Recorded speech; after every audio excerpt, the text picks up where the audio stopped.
The Alfie Whattam podcast. If we just start with like a completely layman example for people that haven't looked at ChatGPT yet, it's an AI chatbot tool which allows you to do a lot of different things.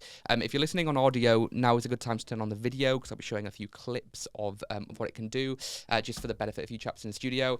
It can do everything from music, so write a piano piece in the style of Mozart, and it creates brand new music in Mozart's style and flavor, so you can write music with ChatGPT.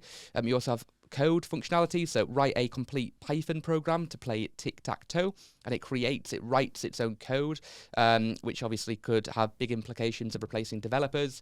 Recipes, why do you need a cookbook if you can just type in, I want to make mac and cheese without any dairy products, and it will give you a recipe, so it can completely revolutionize cooking. Emails, we'll have AI sending emails to AI who have like AI responding to those emails in no time at all. That's a sales email that somebody's asked them to write and they put it together.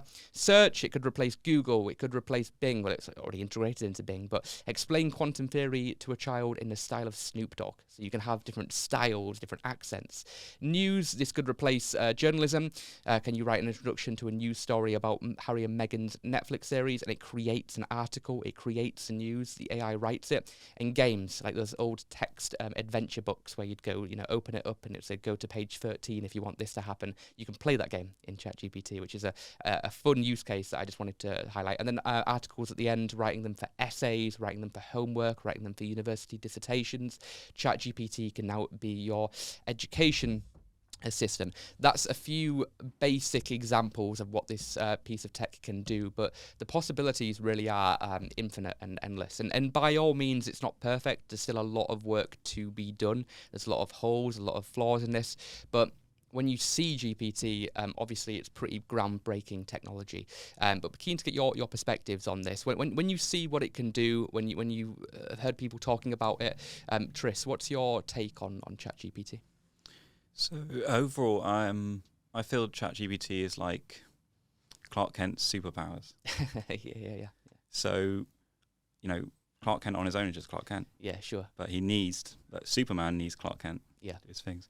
So I always think of, like if you'd given your mobile phone to someone back in the 90s, they'd have gone, whoa, this is going to be superpowers, how much more productive I am. I can find my way around on a map. This is like the next evolution of that. It's superpowers, I guess.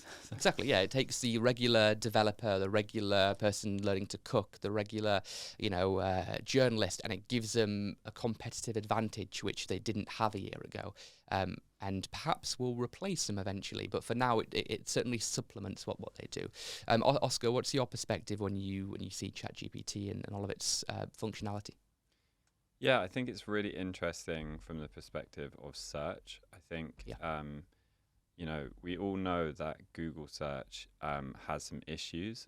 Over the years, it's become filled with, SEO-driven articles and links, and it's quite a frustrating experience sometimes actually getting to the information that you want. Got ads everywhere, don't you? Right at the top as well, which is where you want to click, where you want to see. Exactly. So I think these AI tools are going to really benefit information retrieval and search in new ways. I think the challenge for them is you still want to have that browsing experience. You don't want to 100% trust the short text snippet that something like ChatGPT will output. So, I think the challenge is how do you keep the benefit of the summarization that these AI tools can provide while still giving the user confidence that they've made some kind of choice in where they're sourcing that information from. Yeah. That's the challenge, I think. Yeah. It's grown super quick, and showing a clip on the screen at the moment, it's actually grown faster than any other online platform in history. So it took Netflix 3.5 years to get to 1 million users. It took ChatGPT 5 days. Instagram was 2.5 months. Right now it's at over 100 million users. You cannot use the thing. If you try and go on, it's at full capacity all the time. You have to now pay for a subscription to essentially use it. But it's crazy to see the fact that AI has grown faster than anything else in history when it comes to online. In less than a week, it's taken over everything. What are both of your thoughts on how fast AI is accelerating and where it could potentially lead to? What would you say, Tris? So I've heard with the current iteration of ChatGPT, obviously it can do a couple of pages of information. So I've used it to say, write me a job spec for a engineering manager, and boom, there it is. And that's a starting point to do something better. Sure. But I've heard the next iterations kind of here's a brief on a book. Yeah. And it will write you a 60,000 page book. So I think it's very exciting, and I can see in the future where you could say, write me a short story, write me a film. Yeah. And actually it would produce a film. Yes. And then I guess the evolution beyond that might be kind of like the holodeck. Yeah. Star Trek. So you go and ask it, I want to go to Tibet on holiday or something. So combining it with VR, with AR, with mixed reality. Yeah, once you have the text, the voiced to text input will be interesting. So when you can speak to it like Siri, and then it will speak back to you, that will be very, very Black Mirror style. What about your take, Oscar? It's grown faster than any other online service in history. What do you make of that? I think it's fundamentally fun to go and try out, and that's why so many people have used it and played around with it.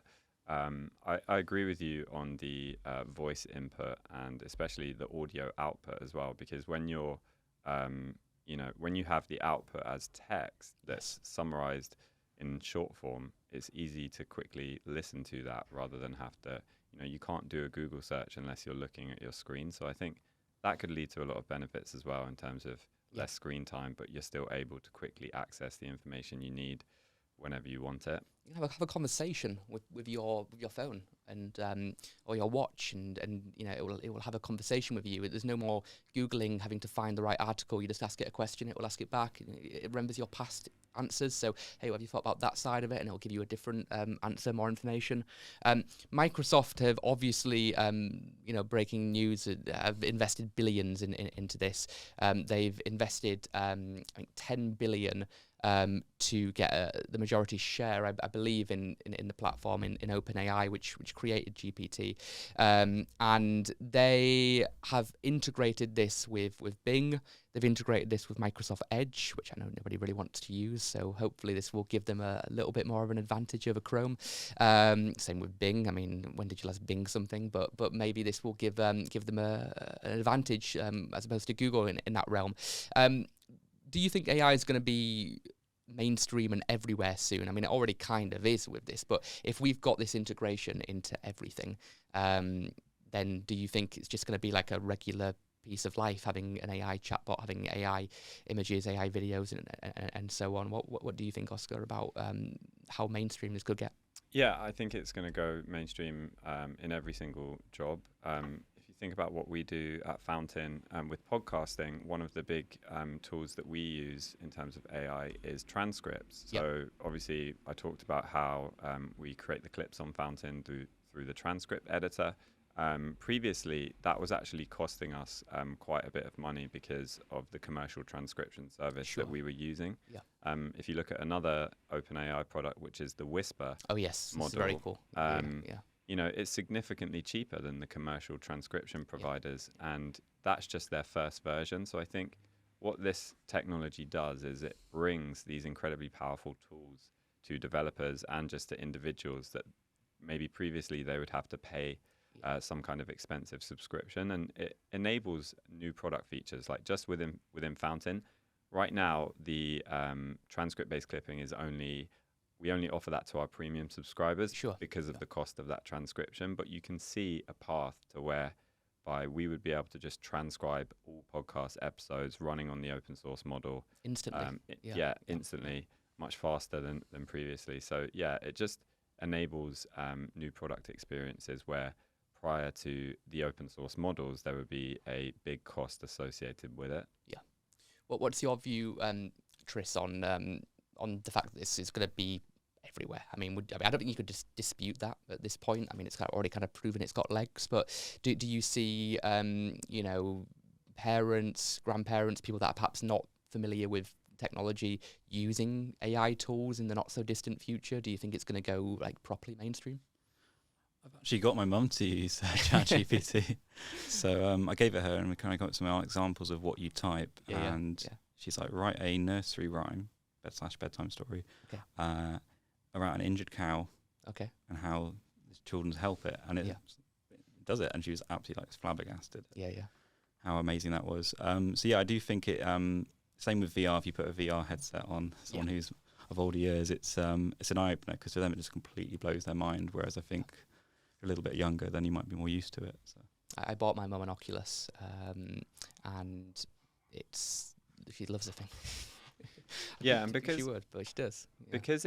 Because you don't need any prior experience to use it as well. Like normally, if there's an exciting new technology tool, you'll need to have some kind of baseline education in technology to be able to go and experiment with it, to be able to go and play around with it. Whereas something like ChatGPT, all you need to know is how to ask a question. So it's so accessible for people. Yeah. An interesting product I was pitched recently to invest in is very similar to the podcasting realm, in the respect that you can ask GPT to write you like a podcast episode, which then can be played back in audio, voice, and then you can just upload that as a podcast episode. Which scares the hell out of me as a content creator, because why do I need to do this if I can just type it up and boom, you have a podcast there, which using AI they can tell what people want to listen to, what people are interested in, and it will get more views and engagement than what I'm doing. Do you see that as a possibility, as someone that owns a podcasting technology company? Do you see that being something that might happen in the future, Oscar? Yeah, this is such an interesting question. I think there's two parts to it. The first is, yes, it's going to become much easier for content creators to write scripts for podcast episodes and put that content out there. So there's going to be a lot more content out there. But actually, the podcasting medium is actually, I think, going to be one of the last mediums to be affected by this technology, because the thing that you have in podcasting, which is so important, is the trust between the host and the audience. When you have somebody in your ear speaking to you and you listen to them an hour per week or maybe even more, you build up an incredible amount of trust. And that's why I think, tools like ChatGPT, they're going to help podcasters create content. But, how are you going to build trust if you're not, speaking as an individual to another individual and, referencing what you said before, taking listener questions and actually building the interaction. So I don't think it's ever going to replace that. And I think podcasting is actually a unique medium where it's more resistant to the kind of content wave that's going to come through. It's not like a written article where you don't necessarily care too much about who produced that news piece. It's a conversation that you're having with somebody. Even if you're not the one speaking to them, you feel like they're in the room. I've listened to hundreds of hours of Joe Rogan, Lex Freeman, some of the more popular podcasts, and I saw Joe live in London performing, and when I saw him, it would have the great feeling I had wouldn't have been there if it was a AI robot spitting out all of those episodes in the past. So I think that's a really good point. Not something I thought about, to be honest. And the other thing is, I think there's going to be a place for AI generated podcasts that are just maybe it's a news podcast where headlines and summaries. You ask GPT to prepare you a summary each week on a particular interest that you have, and you don't really care about the host to listener interaction or that connection that you've built up. But one of the reasons people love podcasts so much is the connection with the host and the fact that they're part of that community. So that aspect of podcasting, I don't think it will replace. Hey, thanks for watching this YouTube video. If you want to see more like this, please remember to subscribe, and I'll see you in the next video.